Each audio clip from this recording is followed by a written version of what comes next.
मुश्किल होता है। तो डीएनएस का जो रोल होता है वो क्या होता है? DNS is a internet service that translate the domain name into corresponding IP address. वो क्या करता है? उस आईपी एड्रेस को चेंज करता है अल्फाबेट में, जो कि इजिली रिमेम्बर्ड होता है। जैसे एग्जांपल के तौर पर www.google.com।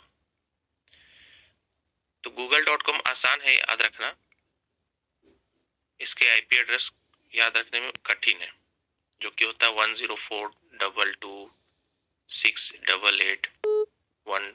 इस प्रकार से। अब इसमें हाइपर टेक्स्ट ट्रांसफर प्रोटोकॉल भी देखना होता है दोस्तों, जो कि उसका सिक्योरिटी है या नहीं है, जो एसएसएल सर्टिफाइड है या नहीं है।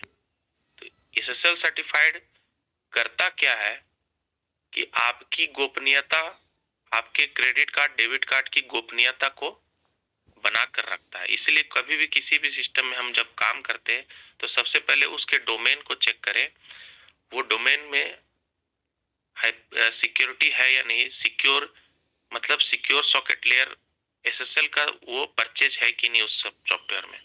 कैसे पता चलेगा? हाइपर टेक्स्ट ट्रांसफर प्रोटोकॉल अगर एस लगा हुआ है सिक्योर है, अगर नहीं लगा हुआ है तो सिक्योर नहीं है।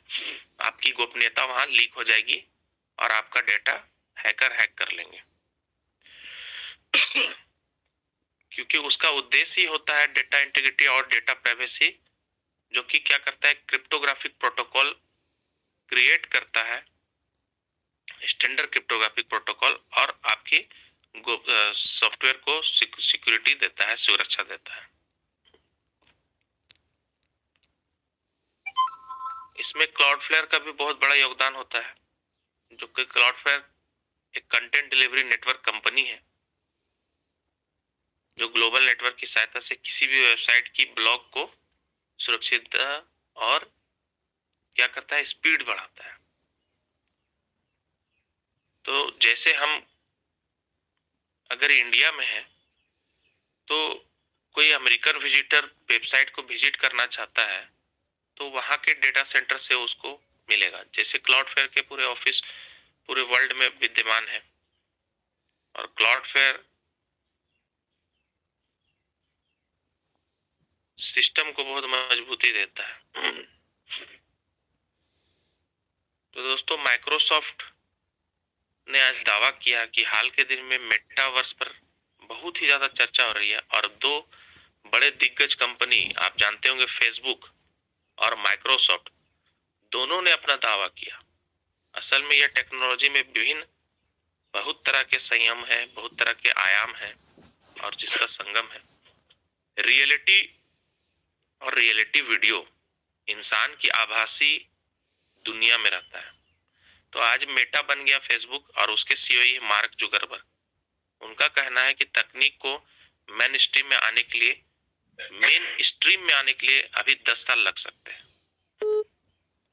तो हमें अभी 10 साल और इंतजार करना होगा इस टेक्नोलॉजी की पूरी तरह से रतल में आने के लिए। मैंने लास्ट में बताया था कि मेटावर्स में अपने लैंड परचेज किया है। बॉलीवुड का एक सिंगर जिसका नाम है दलेर मेहंदी, बल्ले बल्ले लैंड उसने नाम रखा है, और वहां से उसने एक इवेंट भी चलाया था, और वहां से वो एनएफटी बेचेगा, नॉन फंक्शनल टोकन, ये सारे बेचने की उनकी तैयारी है। तो आप सोचिए दोस्तों कि इस टेक्नोलॉजी के साथ आज मैं जुड़ चुका हूं, और इसका सारा श्रेय ब्लॉकचेन टेक्नोलॉजी मैं जानना चाहता था, मुझे कोई नहीं बताता था। एक सिस्टम के माध्यम से, विजय सर के माध्यम से मुझे पता चला, और उनके माध्यम से ही मैं सीख पाया।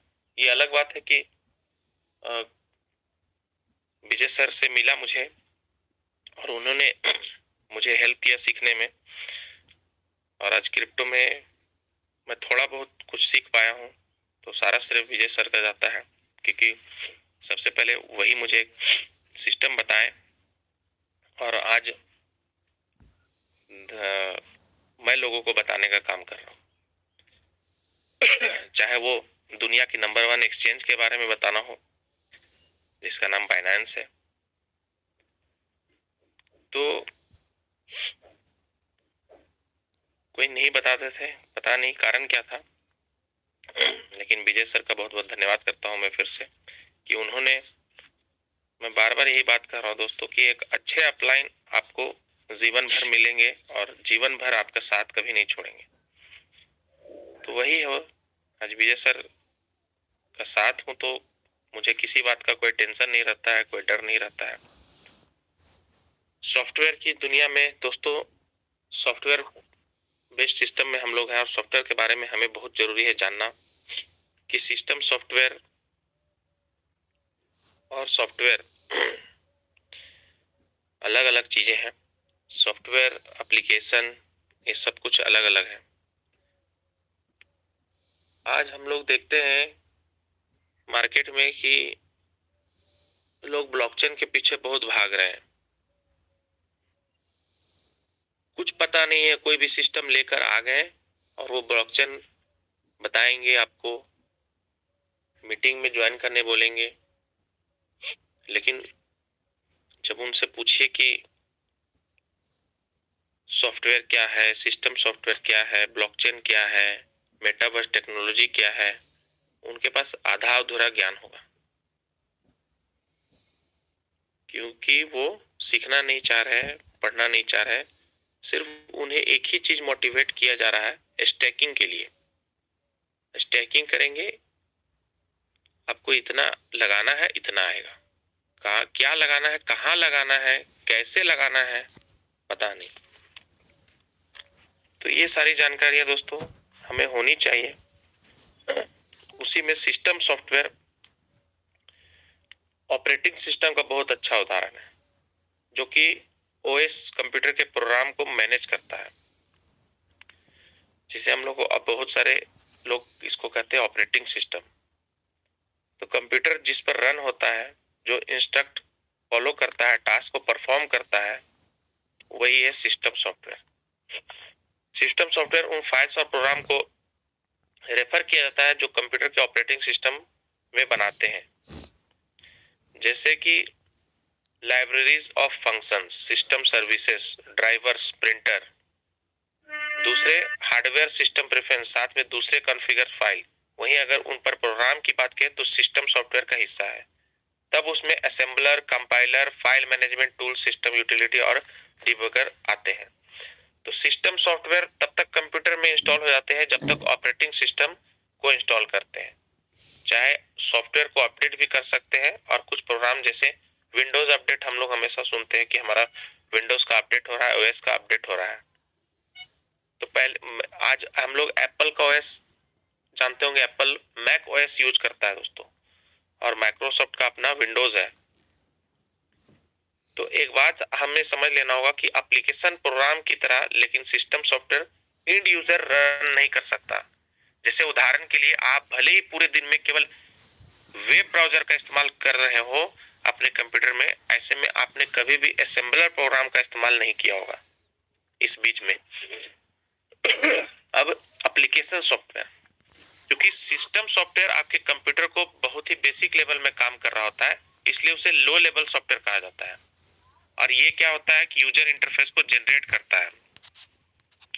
तो एप्लीकेशन सॉफ्टवेयर, कुछ सॉफ्टवेयर को यूजर डायरेक्टली इस्तेमाल कर सकते हैं, और वहीं दूसरे सिस्टम सॉफ्टवेयर बैकग्राउंड में भी काम कर रहा होता है। तो सिस्टम सॉफ्टवेयर यूजर को अलाउ करते हैं हार्डवेयर फंक्शनलिटी से डायरेक्ट इंटरेक्ट करने के लिए, जैसे डिवाइस मैनेजर और दूसरे यूटिलिटी जिन्हें आप कंट्रोल पैनल में देखते हैं। तो सिस्टम सॉफ्टवेयर दोस्तों एक ऐसा कंप्यूटर सॉफ्टवेयर होता है जिसका इस्तेमाल कंप्यूटर हार्डवेयर को कंट्रोल और कोऑर्डिनेट करने के लिए होता है, और ये एक इन्वायरमेंट पैदा करते हैं। तो सिस्टम में ओएस, बायोस, डिवाइस, फर्मवेयर, कुछ सिस्टम यूटिलिटी सॉफ्टवेयर जो कि मदद करते हैं कंप्यूटर को कॉन्फ़िगर और ऑप्टिमाइज करने में। तो सिस्टम सॉफ्टवेयर का कार्य क्या होता है? लगभग कुछ मुख्य कार्य है जो ये सिस्टम के बहुत ही निकट क्लोज होते हैं, और ये बहुत ज्यादा फास्ट होते हैं।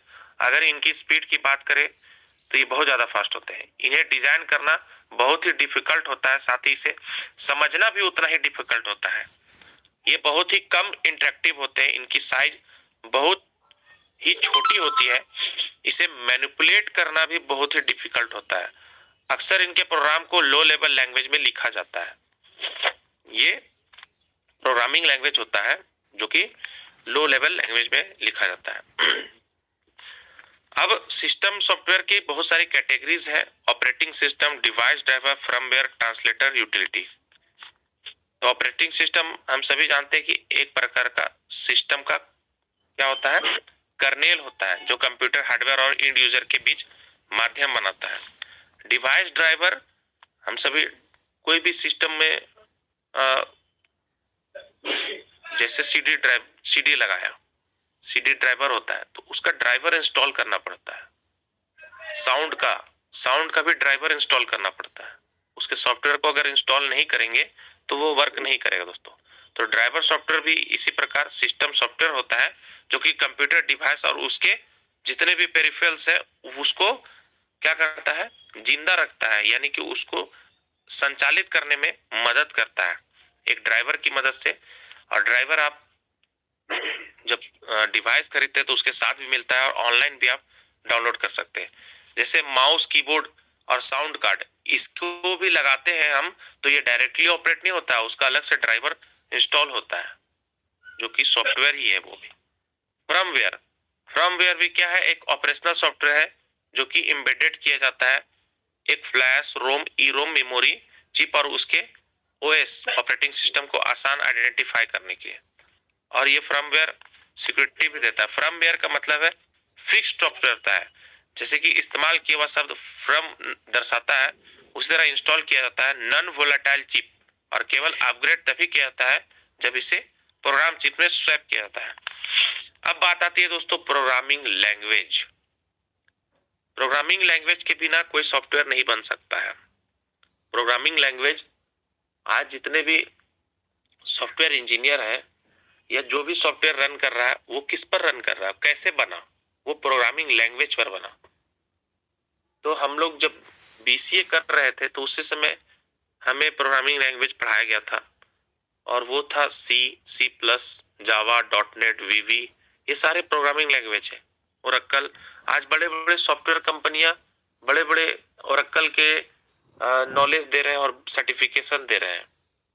तो प्रोग्रामिंग लैंग्वेज में कमांड होना बहुत जरूरी है। एक सॉफ्टवेयर बनाने के लिए आपके पास प्रोग्रामिंग का बहुत अच्छा नॉलेज होना चाहिए, डीप नॉलेज होना चाहिए, तभी एक आप सॉफ्टवेयर तैयार कर सकते हैं। और आपकी माइंड भी, क्रिएटिविटी होनी चाहिए, आपकी मैथमेटिक्स भी बहुत अच्छी होनी चाहिए। तो ये क्या होता है, प्रोग्रामर पर निर्भर करता है कि वो हाई लेवल लैंग्वेज और सोर्स कोड को मशीन लैंग्वेज कोड में ट्रांसलेट करने के लिए हाई लेवल लैंग्वेज उन्हें कहा जाता है जो एक कलेक्शन होते हैं प्रोग्रामिंग लैंग्वेज की ओर जिन्हें इंसानों द्वारा आसानी से समझा जा सकता है। जैसे जावा भी एक प्रोग्रामिंग लैंग्वेज है, पाइथन, पीएचपी, ये सारे प्रोग्रामिंग लैंग्वेज है। वही मशीन लैंग्वेज एक प्रकार का कॉम्प्लेक्स कोड होता है जिन्हें कि केवल प्रोसेसर ही समझ सकते हैं। प्रोसेसर किसे कहते हैं, जो कि हमारा कंप्यूटर का दिमाग भी होता है, जो सीपीयू आप लोग देखते होंगे उसके अंदर प्रोसेसर लगा होता है। तो ये प्रोसेसर, कंपाइलर, इंटरप्रेटर, ये सारी यूटिलिटीज। तो सॉफ्टवेयर के बारे में दोस्तों ये सारे चीज छोटे मोटे चीज हैं जो कि हमें जानना बहुत जरूरी है। आज सोशल मीडिया का जमाना आ गया है, networks, Facebook, Google plus, Twitter, ये सब चलता था पहले। ऑरकुट चलता था और आज ऑरकुट गूगल का था जो कि गया। अभी गूगल प्लस भी चलता था सोशल नेटवर्क में, वो भी चला गया। लेकिन सिर्फ जो अपने आप को अपग्रेड और अपडेट करते रहे, फेसबुक और ट्विटर आज भी लोगों के बीच शेयर करने का मौका दे रही है। तो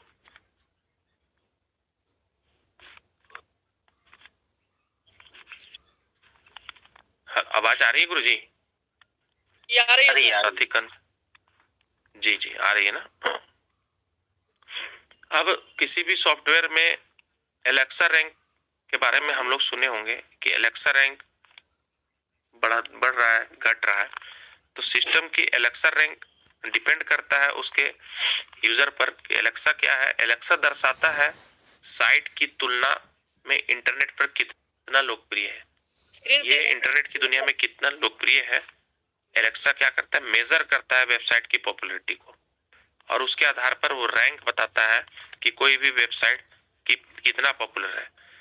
एलेक्सा का शुरुआत 1996 में हुआ था। कैलिफोर्निया बेस्ड सब्सिडरी कंपनी है जो कि Amazon.com इसको बनाया था दोस्तों। Amazon आज हम लोग सभी शॉपिंग करते हैं, एक ई कॉमर्स की वेबसाइट है जो कि दुनिया में नंबर 1 बिजनेस पर अभी रन कर रही है, जिसने माइक्रोसॉफ्ट को भी पीछे किया।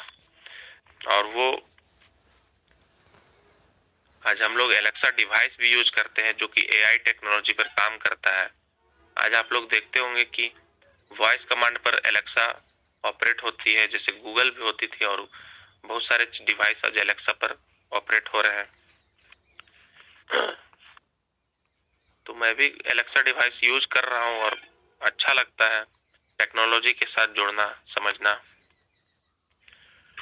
दुनिया में बहुत सारे टेक्नोलॉजी आ जा रहे हैं दोस्तों। आपके अंदर अगर सीखने की इच्छा होगी तभी आप सीख पाएंगे, और टेक्नोलॉजी के साथ जीना, सीखना, जानना मुझे अच्छा लगता है। और वही चीज मैं आप लोगों को थोड़ा थोड़ा बताने का प्रयास करता हूँ कि मुझे क्या अच्छा लगता है। तो जो मुझे अच्छा लगता है वही बात बताने में भी अच्छा लगता है।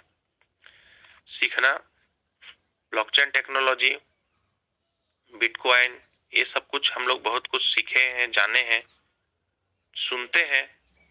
और ब्लॉकचेन क्या है, एक IT इंडस्ट्री में एक प्रकार का बदलाव है, जैसे कि ओपन सोर्स सॉफ्टवेयर ने 1 दशक पहले किया था।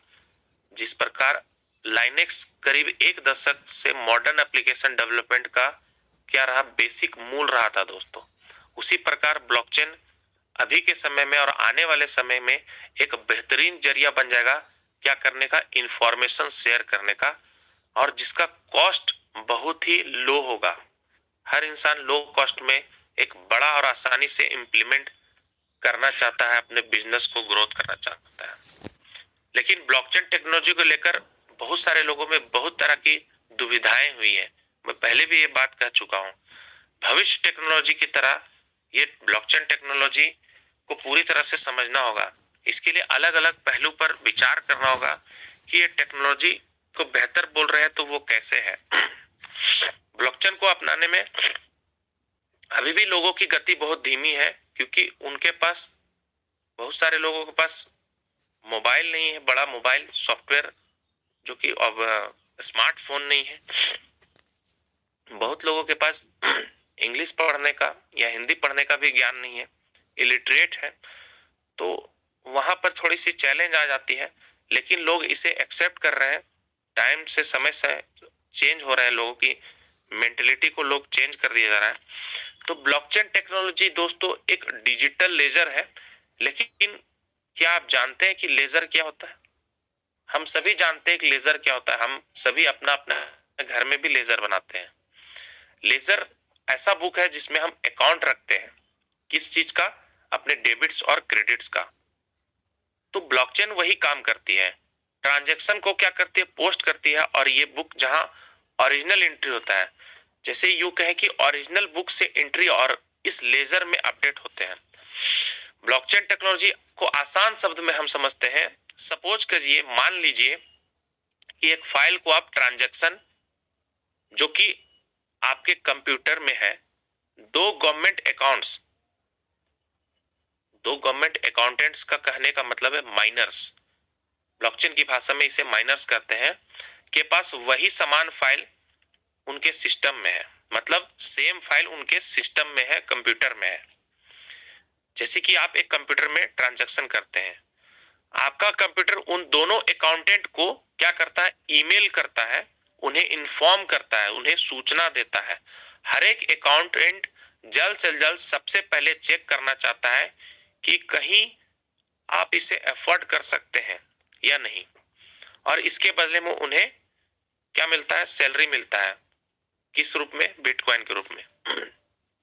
तो इन दोनों में से जो पहले चेक करता है और आखिरकार उसे वेरीफाई करता है, जिसे हम कहते हैं वैलिडेट करता है, और वैलिडेट कर को सभी को जवाब देता है, जिसे रिप्लाई ऑल प्रेस करने के लिए कहा जाता है। मतलब reply all press button click कर देता है और वो अपने लॉजिक को भी अटैच कर देता है, और उस ट्रांजैक्शन को वेरीफाई करके प्रूफ ऑफ वर्क कहा जाता है। इसी टेक्नोलॉजी को दोस्तों ब्लॉकचेन टेक्नोलॉजी अकाउंटेंट भी जब एग्री कर देते हैं और फाइल को ट्रांजैक्शन को अपडेट कर लेते हैं, इस पूरी प्रोसेस और कॉन्सेप्ट को ब्लॉकचेन टेक्नोलॉजी कहा जाता है दोस्तों, ये पूरा प्रोसेस को। इसलिए ब्लॉकचेन एक ऐसा इनक्रप्टिबल डिजिटल लेजर ऑफ ट्रांजैक्शन है जिसे किसी भी प्रोग्राम किया जाता है वर्चुअली सभी चीजों को, कैसे वर्चुअली सभी चीजों को रिकॉर्ड करने के लिए। सभी लिस्ट ऑफ रिकॉर्ड जो कि ब्लॉकचेन में होते हैं उन्हें ब्लॉक कहा जाता है, इसलिए ब्लॉकचेन हमेशा continuously growing list of record जो कि लिंक्ड और स्केयर्ड होते हैं। अब समझिए कि इसके आविष्कारकर्ता कितने बड़े ज्ञानी और विद्वान होंगे। ब्लॉकचेन टेक्नोलॉजी इवेंट करने वाले 2008 में संतोषी नाकामोटो, जो कि क्रिप्टो करेंसी बिटकॉइन में जिन्हें इसके पब्लिक ट्रांजैक्शन लेजर के हिसाब से कर सके, उन्होंने ये स्टार्ट किया था। और ये सब संतोषी नाकामोटो का जो मुख्य उद्देश्य था वो डिसेंट्रलाइज बिटकॉइन लेजर तथा ब्लॉकचेन बनाना चाहते थे, ताकि क्या हो, लोगों को उनके पैसे को कंट्रोल करने की क्षमता दें, जिसमें कोई थर्ड पार्टी एंटर नहीं कर पाए, जैसे गवर्नमेंट या एक्सेस मॉनिटर नहीं कर पाए, कोई हमारे पैसे को हमारे को कंट्रोल नहीं कर पाए। तो बिटकॉइन के जो ये क्रिएटर थे वो 2011 में ओपन सोर्स सॉफ्टवेयर को बनाकर चले गए। तो बहुत लोग का मानना है कि बिटकॉइन बनाने वाले संतोषी नाकामोटो सिर्फ एक नाम है, कैरेक्टर है, काल्पनिक कैरेक्टर है। हो भी सकता है, कोई हम लोग भी नहीं जान रहे हैं, कंफर्म देखे नहीं है, तो मान्य है काल्पनिक कैरेक्टर नहीं भी हो सकता है, ये सही हो सकता है, लेकिन ऐसा कहते हैं लोग। तो ब्लॉकचेन टेक्नोलॉजी को पब्लिकली एग्जिस्ट करने की कोई जरूरत नहीं होती है दोस्तों, ये प्राइवेटली भी एग्जिस्ट कर सकता है, जहां पर नोड्स केवल सिंपली पॉइंट होंगे और किसी भी प्राइवेट नेटवर्क को ब्लॉकचेन में एक डिस्ट्रीब्यूट लेजर की तरह काम करेगा। आज फाइनेंशियल इंस्टीट्यूट जितने भी है बहुत सारे प्रेशर में है, हम सभी जानते हैं। जितने तरह के फाइनेंस के जितने भी बिजनेस है, इंस्टीट्यूट है, वो प्रेशर में होते हैं, क्योंकि उन्हें क्या दिक्कत आता है, रेगुलेटरी कंप्लेंट्स डेमोन्स्ट्रेट करना पड़ता है। क्या करना पड़ता है, कंप्लेन जो होता है हमेशा उसको अपडेट करना पड़ता है। इसलिए बहुत सारे आज इंस्टीट्यूशन ब्लॉकचेन के माध्यम से आज अपने आप को अपडेट कर रहे हैं, इंप्लीमेंट कर रहे हैं। क्यों? क्योंकि ये सिक्योर सॉल्यूशन है। आज के डेट में ब्लॉकचेन एक बहुत बड़ा और एक बहुत महत्वपूर्ण बिल्डिंग ब्लॉक बन सकता है। ब्लॉकचेन टेक्नोलॉजी की पहुंच फाइनेंस से भी ज्यादा है। इसे किसी भी मल्टी स्टेप ट्रांजैक्शन जहां ट्रेसेबिलिटी और विजिबिलिटी की जरूरत है, वो इसे अप्लाई कर सकते हैं।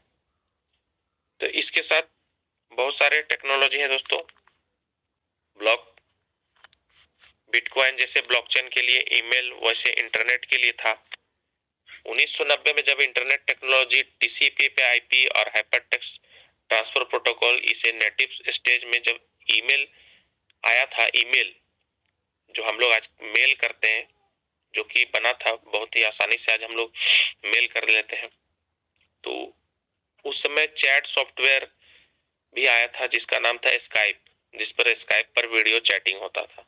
तो समय दर समय टेक्नोलॉजी किस प्रकार चेंज होते जा रहा है वो हम सभी देख रहे हैं, और आज मेटावर्स की टेक्नोलॉजी तक पहुंच गए हैं, आभासी दुनिया, और लोग इस पर लैंड भी परचेज करने लगे हैं। इंटरनेट टेक्नोलॉजी और ब्लॉकचेन टेक्नोलॉजी अलग अलग टेक्नोलॉजी है दोस्तों, और ये डिजिटल रेवोल्यूशन हो चुका है। इंटरनेट में इंफॉर्मेशन बहुत सारे हैं। ब्लॉकचेन इतना वास्ट ग्लोबल डिस्ट्रीब्यूट लेजर और डेटाबेस है जो कि मिलियंस ऑफ डिवाइस में कंटिन्यूअसली चल रहा है। बहुत सारे डिवाइस में, मिलियंस ऑफ डिवाइस में लगातार वर्क कर रहा है दोस्तों, और इसको कभी भी ओपन नहीं कर सकता है लोग। तो इसमें बहुत सारे चीज है जानने के लिए, सीखने के लिए। ब्लॉकचेन टेक्नोलॉजी को बहुत सारे टेक्नोलॉजी जिसके प्राइवेट की P2P नेटवर्क, जिसे हम पीयर टू पीयर नेटवर्क जानते हैं, प्रोग्राम, द ब्लॉकचेनर्स, ये सारे बहुत सारे चीज है जानने के लिए जो कि एक दिन में समझ पाना मुश्किल है। इसमें एक पहलू बता दूंगा, smart contract. Blockchain technology application अपने स्मार्ट कॉन्ट्रैक्ट पर वर्क करती है। कोई भी इंडस्ट्री हो, चाहे वो हैवली कॉन्ट्रैक्ट पर निर्भर करती है, जिससे insurance, financial institution, real estate, construction, entertainment, law, वो सारे इंडस्ट्री इस टेक्नोलॉजी से बेनिफिटेड होंगे स्मार्ट कॉन्ट्रैक्ट, क्योंकि इस टेक्नोलॉजी से मदद के लिए डिस्ट्रीब्यूट के लिए जितने भी कॉन्ट्रैक्ट हैं अपडेट, मैनेज, ट्रैक और सिक्योर किए जा सकते हैं। स्मार्ट कॉन्ट्रैक्ट जो भी एम्बेडेड होते हैं वो स्टेटमेंट से और उन्हें एग्जीक्यूट करते हैं। इसमें बहुत सारे पहलू है दोस्तों, सप्लाई चेन है, एसेट प्रोसेस है, पर्सनल आइडेंटिफिकेशन है, पेमेंट प्रोसेसिंग है, क्राउड फंडिंग है, रियल लाइफ एप्लीकेशन ब्लॉकचेन का क्या है जिसमें बहुत सारे हैं, बिटोनेशन है, चेन लिंक है। तो बहुत सारी चीजें हैं जानने के लिए, अगर एक दिन में बता दिया जाए तो बाउंस कर जाएगा, क्योंकि इसको बारीकी से समझना भी पड़ेगा कि क्या है, कैसे है, क्यों ये जरूरी है। तो आगे हम लोग जानते रहेंगे समय दर समय। ब्लॉकचेन का भविष्य अगर आपको समझ गए, अब तक जो आप समझे ब्लॉकचेन की उपयोगिता क्या है, इससे किस तरह से काम कर्मों में लगाया जा सकता है, इंफॉर्मेशन को लेकर क्या सोच है, किस तरह से ये बदल जाएगा, इंफॉर्मेशन को किस तरह से स्टोर किया जा सकता है, इस इंफॉर्मेशन को कौन कौन एक्सेस कर सकता है और इस इंफॉर्मेशन में हम क्या कर सकते हैं, ये सारे जो कि मुख्य ऑर्गेनाइजेशन आज वर्क कर रही है, ब्लॉकचेन इंफॉर्मेशन कैसे ऑर्गेनाइज कर रही है। अभी बहुत सारी चीज न्यूज हमें मिला कि ब्लॉकचेन टेक्नोलॉजी चला जाएगा, ये हो जाएगा, ये सारे चीज क्यों इस तरह होता है, मार्केट में एक उपद्रव फैलाने के लिए, एक अफवाह फैलाने के लिए दोस्तों, ताकि लोग पैनिक होकर अपने एसेट को बेच दे और बड़ी बड़ी कंपनियां उसको परचेज कर ले। ब्लॉकचेन टेक्नोलॉजी कभी नहीं खत्म होने वाली है। आज भारत सरकार भी लॉन्च कर चुकी है, बहुत कुछ आप लोग पढ़ रहे होंगे, तो घबराने की आवश्यकता नहीं है। इस टेक्नोलॉजी में, इस दुनिया में हाइप आएंगे, तो हमें घबराना नहीं है, हमें सीखना है। अगर आपके पास नॉलेज हो, कोई कुछ भी कहे, कुछ भी आ जाए, एक मसाला मिलना चाहिए न्यूज वाले को, पेपर वाले को मसाला मिलता है और वो मसाले को भजाते हैं, क्योंकि उनके पास मसाला यूज होना चाहिए। इसलिए हमें इस दिशा में आगे कदम बढ़ाते रहना है। कोई भी चीज को एक्सेप्ट करने में समय लगता है, सरकार को भी और लोगों को भी, लेकिन वो अगर अच्छा होता है, सही राह पर चलता है, तो एक्सेप्ट किया जाता है। तो आप सभी का बहुत बहुत धन्यवाद दोस्तों। मैंने अपने तरफ से बहुत एफर्ट लगाने का कोशिश किया और भी मैं बहुत कुछ सीख कर आपको बताने का प्रयास करूंगा। बहुत बहुत धन्यवाद। Back to host. धन्यवाद।